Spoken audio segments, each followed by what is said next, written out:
கெட்ட வார்த்தை பேசாதீங்க சாமி முன்னாடி. மாதவா சாமி பார்வதிகளே பார்த்திப திருவிழாவட்டமுடைய தாய் தந்தை யார்? யார்? குந்தி வந்தாரை பாண்டிராஜ மன்னன் பெற்ற தாய் தந்தை.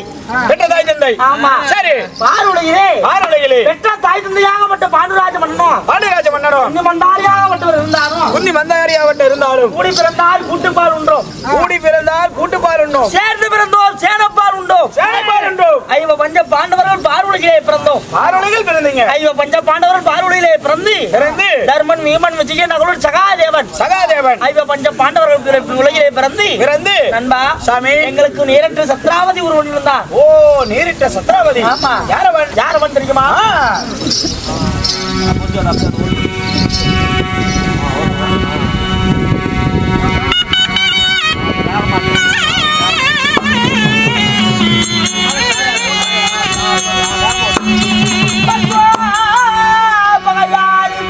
சத்ராவதி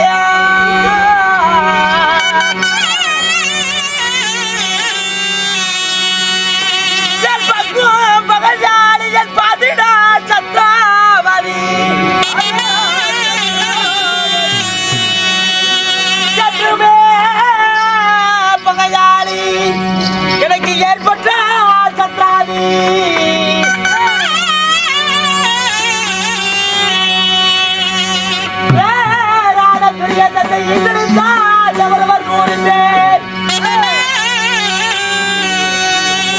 அந்த பாவியார எனக்கு நேரற்ற சத்ராவதி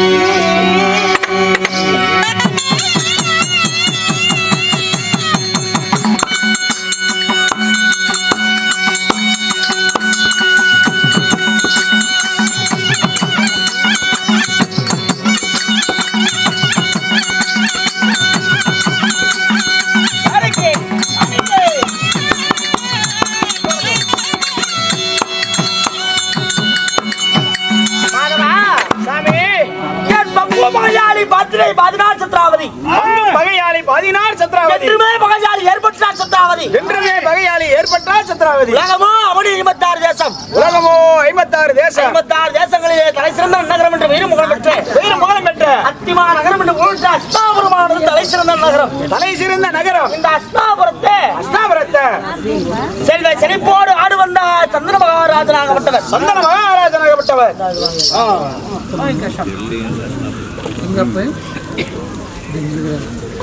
அப்படி சந்தன மகாராஜனாகப்பட்டவர் ஆண்டு வரும் பொழுது சந்திர குலம் என்று சொல்லக்கூடிய சிவனுடைய சதாபாரத்திலே உள்ள அந்த சந்திர பிறையை முதல் வைத்து அதற்கு சந்திர குலம் என்று பெயர் வைத்து சந்திர குலத்திலே பாண்டவர் பிறந்தோம். பாண்டவர் மட்டுமா பிறந்தோம்? பார்வதிகளே அன்பா என் எதிரியாக கொள்ளக்கூடிய மூதாதியோர் 3 பேர்கள். யார்? திருதராட்டிய மன்னன் பாண்டு மகாராஜன் திருதராட்டிய மன்னனுக்கு பிறந்தார் பாலர்கள் 100 பேர்கள். அதிலே 100லே ஒரு சிறந்தவனாக என்று விளங்கக்கூடிய அந்த துர்கிராஜனாக மட்டும் எனக்கு எதிரியானவன். ஆமா சரி சாமி. அந்த துர்யோதனன் ஏன் எதிரி? என்ன காரணமாக எதிரி? பாலும் நாட்டுக்காக வந்த பகை, பாலும் உலகத்திற்காக வந்த பகை. 100 பேருக்கு பாதிராடா இவருக்கு பாதிராடா என்று சொல்லி 5 சிறு வயதார் யார் வருவோம் என்று வாராமல் கூட பிஞ்சு மனம் என்று வாராமல் கூட அந்த நஞ்சு என்ற விஷத்தை எடுத்து எதிரி என்று தன்னுடைய உள்ளத்திலே நினைத்தான் பாவி துரியன் பாண்டவர்களை. ஆமா சரி. பாண்டவர்களை மடித்தால் தான் மண்ணை நாம் ஆள முடியும் என்று பாவி துரியன் 1 2 1 கோடி சூதுகள் செய்தார்.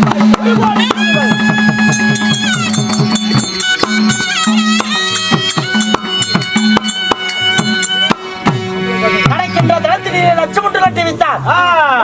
சாதத்திலே நஞ்சு என்ற விஷத்தை கலந்து வைத்தார். கிடைக்கின்ற பாயத்திலே பாம்புகளை விட்டு வைத்தார். கிடைக்கின்ற குளத்திலே கூறுசிட்டு வைத்தார்.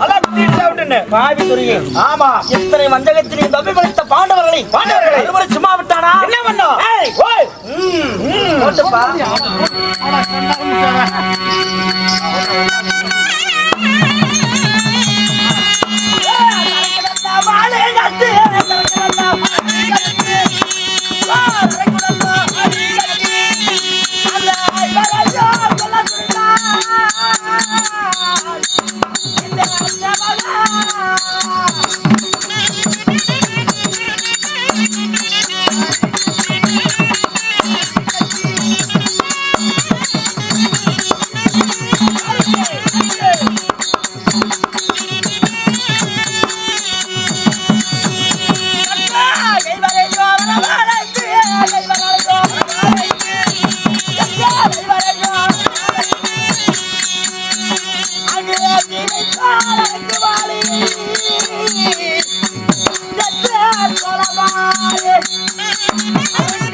சொல்லக்கூடிய எளிதில் தீப்பற்றக்கூடிய பொருளை வைத்து அரைக்கு மாளிகை உண்டு செய்தான் பாவி துரியன் அரைக்கு மாளிகை இவை பஞ்ச பாண்டவர்களையும் தாயாகவும் குந்தி தேவியோடு அரைக்கு மாளிகைக்கு உள்ளே வைத்து அவனுடைய மந்திரி விட்டு அரைக்கு மாளிகைக்கு தீ வைத்தான் பாவி துரியன் பாலும் பாண்டவர் அதிலே மாண்டு மணிந்தோமா மனிதவல்லை ஆயக்கண்ணன் அருளால் தப்பி பிடித்த பாண்டவர்கள் அன்பா தப்பி பிடித்து சும்மா விட்டான மறுமுறை அழகுள்ள மாளிகையை உற்பத்தி செய்து அதிலே அவருடைய மகனா என்று சொல்லக்கூடிய இலக்கண குமாரனுக்கு திருமணம் என்று சொல்லி வரவழைத்து உணவு உணவாகுவதற்கு கால நேரமாகும் அதனால தர்மரே வாருங்கள் சூது விளையாட்டு விளையாடலாம் என்று சொல்ல அப்பொழுது அண்ணா தர்மர் சொல்கிறார் மன்னர் குலத்திலே பிறந்த மன்னர்கள் எல்லாம் சொன்ன பகடை என்று சொல்லக்கூடிய விளையாட்டு விளையாடக்கூடாது அது நீதி நேர்மையாக அற்றது என்று சொல்வார். அதனால இது என்ன நாம விளையாட்டுக்கு தானே விளையாடுறோம் ஒரு பொழுதுபோக்கிற்காக அப்படி என்று சொல்ல அவருடைய வார்த்தை கேட்ட என்னுடைய அன்னார் தர்மனந்தனை என்ன செய்தார்? என் அன்னார் தர்மர் என்ன செய்தார்? என் அன்னார் தர்மர் பகடை என்று சொல்லக்கூடிய சூது விளையாட்டு விளையாட துவங்கினார். அப்படி விளையாட துவங்குகின்ற பொழுது முதலாட்டத்திலே அண்ணா தர்மர் வெற்றி பெற்றார். வெற்றி பெற்ற உடனே பாரதுரை என்ன செய்கிறார்? முதலாட்டத்திலே தர்மராகவட்டர் வெற்றி அடைந்து விட்டாரே அப்படி என்று சொல்லி மன வருத்தத்தோடு இருக்கும் பொழுது இதற்கு பக்க பலமாக இருப்பவர் யார்? அந்த சகுனி மகாராஜனாகப்பட்டவர். ஆமா, அந்த சகுனி மாமனாகப்பட்டவர் என்ன சொல்றாரு? இது முதலாட்டம் பிள்ளையாராட்டமாக போகட்டும் என்று சொல்ல முதலாட்டம் அப்படி போய்விட்டதல்லவா? மறுபடியும் ஆட்டத்தை துவக்கம் செய்தார். யாரு பகடை உருட்டுகிறார்? அந்த சகுனி ராஜனாகப்பட்டவரே பகடை உருட்டுகிறார். அப்படி பகடை ஒவ்வொரு பகடையும் உருட்டும் பொழுது எங்களுடைய நாடு நகரம் நபடி செங்கோல் ஆளுமொழி உப்புச்சட்டி ஓடுவதனால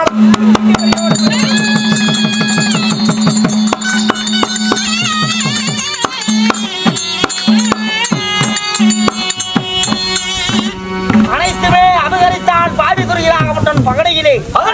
ஆமா, சரி. அப்படி பகடையிலே தோற்ற பாண்டவர்கள் 12 ஆண்டு கானகம் ஒரு ஆண்டு அச்சாத வாசகம் முடித்து வந்தால் பங்குள்ள பிரகாரம் பாதி நாடு தருகிறேன் என்று சொல்லி குரு பெரியோருடைய கட்டளை கிணங்க நாட்டை தாண்டலந்தி பாண்டவர் ஐவராஜாக்கள் அருகில் திரௌபதி பாஞ்சாலியோடு 6 பேர்களும் காடு வனாந்திரம் புறப்பட்டோம். நாங்கள் காடு வனாந்திரம். சரி, 12 ஆண்டு கானகம் ஒரு ஆண்டு அக்காத வாசகம் முதல் மனம் ஒன்னாவது சூரிய மனம் இரண்டாவது ராமரிசிவனம் மூன்றாவது முறுக்கு மகாரிசிவனம் நான்காவது காலமகாரிசிவனம் ஐந்தாவது சைந்தவனம் ஆறாவது காமத்திடம் ஏழாவது கிந்திரவனம் எட்டாவது குருமகாரிசிவனம் ஒன்பதாவது ஓமரிசிவனத்திலே பாண்டவர் ஐவராஜாக்கள் அருகில் திரௌபதியோடு அந்த 9வது ஓமரிசிவனத்திலே காலடித்து எடுத்து வைக்கும் பொழுது இருள் சூழ்ந்த மனமானது வெளிச்சத்தோடு பிரம்மாண்ட காட்சி அளித்தது. ஆமா, சரி. அப்ப ஓமரிசி மகாமுனிவராகப்பட்ட எங்களுடைய முன்னிலையிலே வந்து காட்சி அளிக்கிறார். யாரப்பா நீங்கெல்லாம் சூழ்ந்த மனந்தனிலே எப்படி வெளிச்சத்தை கொண்டு வந்திருக்கிறீங்க? யார் நீங்க அப்படின்னு கேட்க எதற்கு நாங்க சொன்னோம்? பாண்டவர் குலத்திலே பிறந்த பாண்டராஜன் என்ற மைந்தன் நாங்கள் தான். சரி, பாண்டவர் ஐவராஜாக்கள் பாவி செய்த வஞ்சகத்தினால் பாடும் பாண்டவர்கள் வனவாசம் வந்து விட்டோம் அப்படின்னு சொல்ல அப்பொழுது ஓமரிசி சொல்கிறார் காடு வனாந்திரம் வர வேண்டும். 12 ஆண்டு காலம் கழித்து ஓராண்டு அக்கியாத வாசகம் மொத்தம் 13 வருடம் 26 வருடங்களுக்கு நீங்கள் காலம் கழித்தாலும் எப்படி 26 ஆண்டு காலம் கழித்து வந்தாலும் பாவி துருகிறாகப்பட்டவன் உங்களுக்கு நாடு கொடுக்க மறுப்பான். ஆமா, சரி. அதனால ஐவரிலே ஒருவர் அந்த அரணார் என்று சொல்லக்கூடிய அந்த சிவனை நோக்கி அப்பொழுது அரணாரத்தை தேடி அரும்பசியாக இருந்து அரகர சிவசிவ சம்போ மகாதேவா என்று சொல்லி அந்த சிவனிடம் சென்று யார் ஒருவர் பாஸ்பதாஸ்திரங்களை பெற்று வருகிறாரோ யார் ஒருவர் பாஸ்பதம் என்று சொல்லக்கூடிய கனியை பெற்று வருகிறார்களோ கனி இல்ல என்னத்தான் பண்றதுன்னு தெரியல. அப்படி பாஸ்பதாஸ்திரங்களையே பெற்று வந்தால் ஒரு நாள் ஒரு தினம் பாண்டவருக்கும் கௌரவர்களுக்கும் ஏற்பட்டால் இந்த பாண்டவர்களே வெற்றி பெறுவார் அப்படி என்று சொல்ல அவருடைய வார்த்தைக்கிணங்க வாமரசி சொன்ன வார்த்தைக்கிணங்க பாண்டவர் ஐவராஜாக்களும் எப்படி பாண்டவர் ஐவராஜாக்களும் நாங்கள் யாரை அழைத்து கேட்கிறோம்? யாரை அழைத்து கேட்கிறீங்க? ஹரிராம கண்ணனை வரவழைத்து கேட்கிறோம். ஹரிராம கண்ணனை வரவழைத்து கேட்கிறீங்க. ஆமா சரிங்க. அண்ணார் தர்மர் கேட்கிறார். ஆமா ஆமா. அந்த கைலாய வாசனை தேடி நான் போய் வருகிறேன் கடூரமான தவத்திற்கு அப்படின்னு சொல்ல என் மாமா பரந்தாமன் உரைக்கிறார்.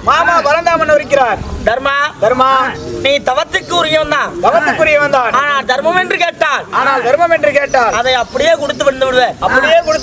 அதனால் உனக்கு தகாது அப்படின்னு சொல்ல வீமனாகப்பட்டவர் நான் போய் வருகிறேன் என்று சொல்ல வீமனாகப்பட்டவர் அதே போல 3.25 நாளைக்கு தவம் இருப்பேன். என் மனத கையிலே கூடிய கதையை வைத்து என் தலைகீழாக நான் தவம் இருக்கும் பொழுது 3.25 நாளைக்கு வரம் கொடுத்தால் பார்ப்பேன். வரம் கொடுக்கவில்லை என்றால் கையில உலையவே வேரோடு புடிஞ்சு வருவேன் அப்படின்னு சொல்ல வீமே அதற்கு மாயக்கண்ணன் சொல்கிறார். எம்மாத்திரம் அந்த கையிலேயே வாசனுக்கு நீ எம்மாத்திரம் ராமணேஸ்வரனுடைய நீ பெரிய ஆளா? ராமணேஸ்வரனோட நீ பெரிய பலசாலியா அப்படின்னு சொல்றாரு. ராமணேஸ்வரன் அவனும் பெரிய ஆளா அப்படின்னு கேட்க அப்ப மாயவர் சொல்றாரு ராமணேஸ்வரன் உன்ன போலதான் தவம் இருந்து வரத்தை வாங்கணும்னு சொல்லி அந்த கைலமலை சென்று தன்னுடைய 20 கரங்களை வைத்து கைலமலை வேரோடு புடுங்கினான். அப்ப கைலேய வாசன் பார்த்து விட்டு ஏதோ ஒரு புள்ளப்பூச்சி என்பது இந்த மலையிலே விளையாடுகிறது அப்படின்னு சொல்லி தன் வலதுகால் பெருவிரலை வைத்து அந்த மலையை சற்றேனும் அசைத்தார். சும்மா அசைச்சுதான் பாக்குறாரு. ஆமா. அப்ப அந்த மலையானது அந்த ராமணேஸ்வரனுடைய கரங்களையும் 10 சிரங்களிலே 9 சிரங்களையும் அழித்து விட்டது. சரி சாமி. அப்படி அழித்து கொண்ட உடனே ஐயோ கைலாய வாசா அறியாமல் தெரியாமல் தவறு வைத்து விட்டேனா? உன்னுடைய மகிமை தெரியாமல் நான் என்னை மன்னித்து விடு அப்படி என்று சொல்ல அப்பொழுது மட்டும் மனமகிழ்ந்தாரா அன்பா தன்னுடைய கரங்களிலே அறுத்தி தன்னுடைய நரம்பை எடுத்து ஒரு சிரத்தை எடுத்து அந்த சிரத்தை நன்று ஒன்றாக கூட்டி நண்பா சம்பூரம் என்று சொல்லக்கூடிய இசை வீணை என்று சொல்லக்கூடிய அந்த இசை வீணையினால் அந்த ஈசனை மனமகிழ வைத்தான் ராமணேஸ்வரன். சரி சாமி. அப்படி இசை வீணையினால் அந்த பரமேஸ்வருடைய மனதை மயக்கினார். பரமேஸ்வரே நேரடியாக வந்து காட்சியளித்து மண்ணுலகிலே எவரும் செய்யாத வேலையை நீ செய்திருக்கிறார் ராவணா. அதனால் இன்று முதல் உனக்கு ராமணேஸ்வரன் என்று பெயர் விளங்கட்டும். அப்படின்னு சொல்ல அவனை விட பெரியாளா என்று நியமன கேட்க என்னால முடியாது அப்படின்னு சொல்லிட்டு மூன்றாவது யார் நகுல சகாதேவன் கேட்கிறார். அப்பொழுது மாமன் சொல்கிறார் பரந்தாமன் சொல்கிறார் நீங்களோ சின்னஞ்சிறு பாலகர்கள் நீங்கள் தவத்திற்கு வலிமையற்றவர்கள் அப்படி என்று சொல்ல பிறகு நான் கேட்கிறேன் நால்வர்களோ போறோம்னு சொல்ல மாமா வேணாங்கிறாரு. அப்ப இந்த அர்ஜுனன் நான் என்ன செய்யறேன் மாமா நான் போறேன் மாமா எங்க போறேன்? சரி போமாப்ல அதுக்கு என்ன இல்லப்பா. மாதவரிடத்துல அர்ஜுனன் கேட்கிறான் அந்த கங்காதரனை நோக்கி கடூரமான தவம் இருந்து பாஸ்பதாஸ்திர கடை பெற்று வரேன் அப்படின்னு சொல்லி அர்ஜுனன் நான் போகிறேன் என்று சொல்ல அதற்கு அருகே இருந்த அண்ணா தர்மராகப்பட்டவர் என்று சிரித்தார். ஆமா சரிங்க. என்னானு நண்பா அர்ஜுனனாகப்பட்டவன் உருளைக்கே சீலை கட்டினாலும் சொன்னாலும் அதை ஆனா பெண்ணா என்று அவிழ்த்து பார்ப்பவன் அர்ஜுனன். ஆமா பெண்ணாசை பிடித்தவன் புடிமருந்துகாரன். பெண்ணை பார்த்த கண்ணால் மற்றொரு மறுமுறை காண மாட்டான். பெண்ணை பார்த்தால் பார்த்தது மட்டுமே முறையில்லாத மாதர் கூட முறை கொள்வார் என்று அர்ஜுனனை பார்த்து அப்பேற்பட்ட அர்ஜுனனால் அந்த கங்காதரனை நோக்கி கடூரமான தவம் இருக்க முடியுமா? அப்படின்னு அண்ணா தர்மர் சொல்ல அதை கேட்டு நான் என்ன செஞ்சேன்?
அர்ஜுனாகப்பட்டவன் பெண்ணாசைக்காரன் கொடிமரத்துக்காக உருளைக்கே சீலை கட்டியிருந்தாலும் வலுத்து பார்த்து ஆனா பெண்ணோ என்று பார்ப்பவன் என்ன ஆகும் என்று கெக்கென்று சிரித்தார் மாமன் முன்னே.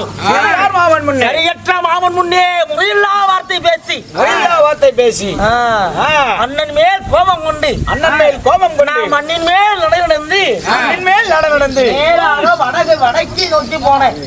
வடக்கு நோக்கி போறீங்க? சரி. வடக்கு நோக்கி நான் எங்க போறீங்க? நேரடியா ஆங்கார கோபம் கொண்டு அர்ஜுனாகப்பட்டவன் கால பைரவருடைய மனத்தை தேடி போறேன்.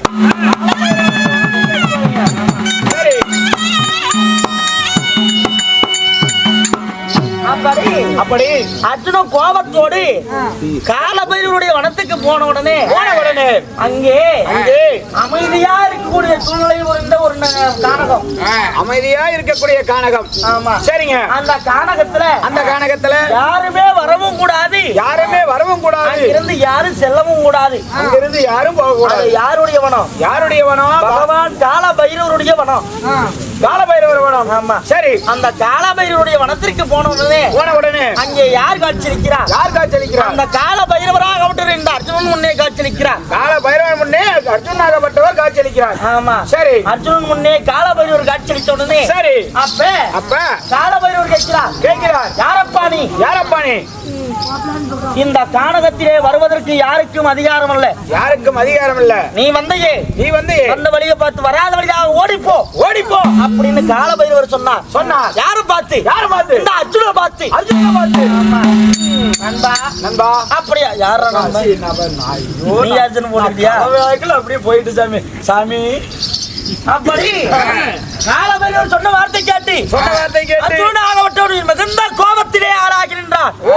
கோபத்துக்கு ஆளாகி நின்றார். ஆமா, சரி. அப்ப அர்ஜுனன் பாக்குறாரு, என் வழியை விடுகிறாயா இல்ல சண்டை சமர யுத்தத்திற்கு வரியா அப்படின்னு அர்ஜுனன் கேட்க அப்ப காலபைரவர் சிரிக்கிறாரு. ஏண்டா மலைக்கும் மடுவுக்கும் வித்தியாசம் கிடையாதா?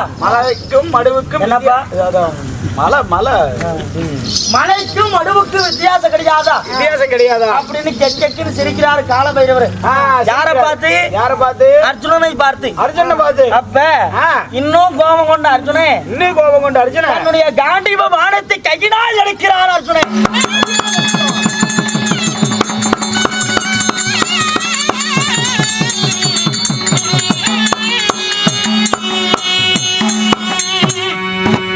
அப்படி காண்டீப பாணத்தை கையினால் எடுத்த உடனே காலபைரவர் சும்மா இருந்தாரா?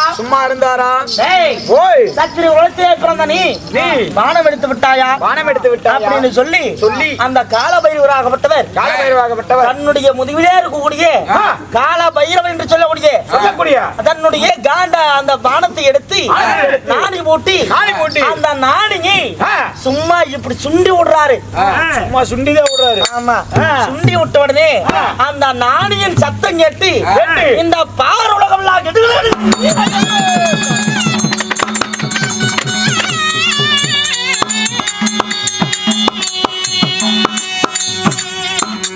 சும்மா சுண்டி விட்டதுக்கே அப்படி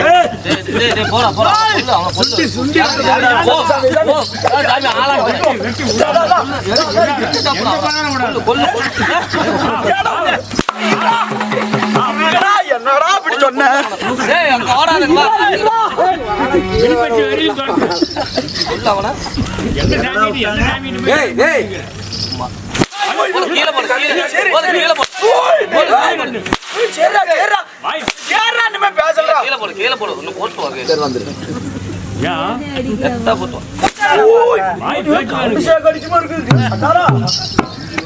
சுண்டி விடுகிறார். எதை சுண்டி விட்டாரு? ஐயோ, எனக்கு நாவு திரும்பல சாமி. வில்லு இருக்குதுல்ல, வில்லு. அந்த வில்லியின் நாணி இருக்குதுல்ல, வில்லின் நாணி அந்த நாணியை சும்மா சுண்டி விடுறாரு. சும்மா சுண்டி விடுறாரு. யாரு? அந்த கால பைரவர். சும்மா சுண்டி விட்ட உடனே பாரு உலகம் எல்லாம் கிடுகிடு அடிக்கிறது. அர்ஜுனன் பார்த்து என்ன கேக்குறான் தெரியுமா? என்ன கேக்குறான்?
பலம் கொண்டு அந்த கண்ணனும் இல்லோ,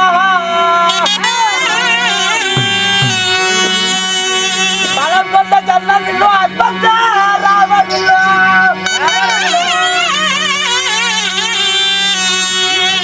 அற்பத்த ராமன் இல்லோ, அந்த துரியத்தால் பேருடைய வில்லை விட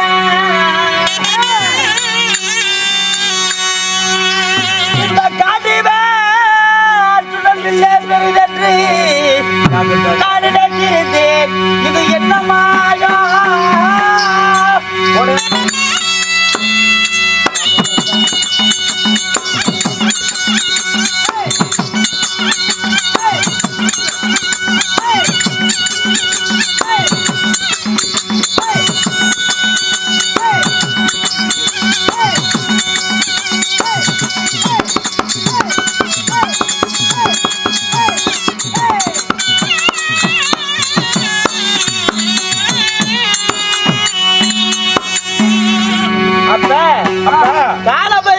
விடக்கூடிய அந்த வில்லை பார்த்து அர்ஜுனன் சொல்றாரு ஆச்சரியத்துல.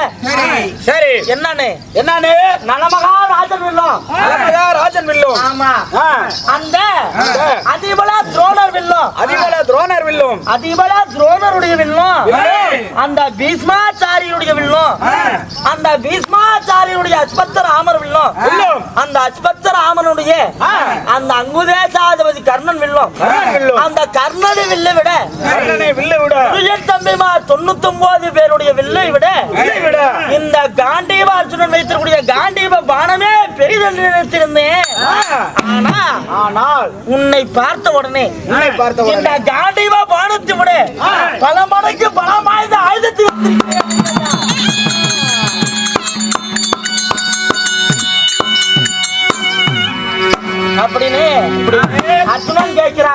கேட்கிறாரு. அப்படி கேட்ட உடனே அதற்கு காலபைரவர் சொல்கிறார் வில் பெருமை பத்தி பேசுகிறாயே யார் நீ அப்படின்னு அர்ஜுனனை பார்த்து காலபைரவர் கேட்க அப்ப அர்ஜுனன் சொல்றாரு ஐயா வில் பெருமையின் பற்றி பேசுகிறேன் நான் யாருன்னு கேட்கிறாயா பார்வழியிலே பாண்டுராஜன் என்ற மைந்தன் பார்வையிலே பிறந்தார் பாண்டவர் ஐவராஜாக்கள் இரண்டோருக்கு இளையவன் இரண்டோருக்கு முற்றவன் ஆனால் அழகு படித்த அர்ஜுன மன்னன் எனது பெயராகும் அப்படின்னு நான் சொல்ல அப்ப காலபைரவர் சந்தோஷத்துல மெய்மலர்ந்து கட்டி தழுவுகிறார் அர்ஜுனனை. ஆமா சரி யாரு தழுவுறா? காலபைரவர். ஆமா ஆஹா அர்ஜுனனாகப்பட்டவன் வருவான் அவனை எப்பொழுது காணலாம் என்று ஆச்சரியத்தோடு வாழ்ந்து வந்த அந்த காலபைரவன் என்று நான் உன்னை கண்ணால் கண்டுவிட்டேன் அப்படின்னு சொல்ல அப்பொழுது கேட்கிறார் காலபைரவர் கோபத்தோடு நீ எங்க அர்ஜுனா போற அப்படின்னு கேட்க இது போலதான் அண்ணார் சரியற்ற மாமன் முன்னே முறையில்லா வார்த்தை பேசிவிட்டார். அண்ணன் மேல் கோபம் கொண்டு விண்ணின் மேல் கங்காதரா கவரி மனோகரா என்று சொல்லி அந்த அரணாலை தேடி அருமூசை இருந்து நான் தவ வலிமையோடு கோபத்துல போயிட்டு இருக்கிறேன் சொல்ல அதற்கு காலபைரவர் ஒரு வார்த்தை சொல்றாரு. என்ன சொல்றாரு? ஒரு மனிதனாக பிறந்து விட்டார் ஒரு மனிதன் வாழ வேண்டும் என்றால் இரண்டு தானங்கள் வேண்டும். ஒன்று அன்னதானம் ஒன்று நிதானம். அன்னதானம் ஒன்று நிதானம் ஒன்று. ஆமா நிதானத்தை இழந்தவன் வாழ்க்கையினுடைய பாதையை வழிமறக்கிறார். எப்படி? கோபத்தால எந்த முடிவு எடுக்க கூடாதான். கோபத்தினால ஒரு புரோஜனம் இல்ல சாமி. கோபம் கொடிய நோய்க்கு சமம் என்பார். அப்படி கோபத்தால் நீ போகாதே அர்ஜுனா. அருமூசை இருக்க அந்த அரணாரை தேடி போற என்னுடைய அன்னாருடைய அருள் இல்லாம நீ உன்னால் போக முடியாது.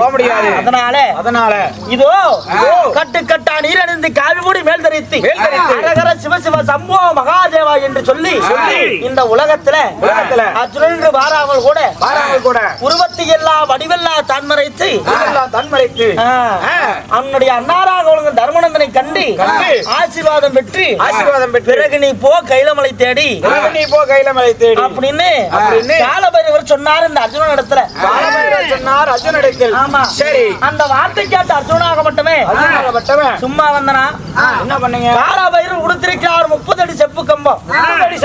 ஆமா சரி அந்த 30 அடி செப்பு கம்பத்தை என்னுடைய சோழனா பையில நான் வச்சிருக்கிறேன். ஆமா சரி சாமி. அப்படி இருந்தாலும் இன்று காலபைரவர் சொன்ன வார்த்தைக்கு பிரகாரம் இந்த அர்ஜுனாக மட்டுமே என் அண்ணார் தர்மரும் என்னுடைய அரங்கில் திரௌபதியும் அறியாம கண்ணனை இவர்கள் எல்லாம் கண்டு பிறகுதான் வெள்ளிங்கிரி போகணும் அந்த வேந்தன் என்று சொல்லக்கூடிய ஈஸ்வரனை வர வாங்கணும்.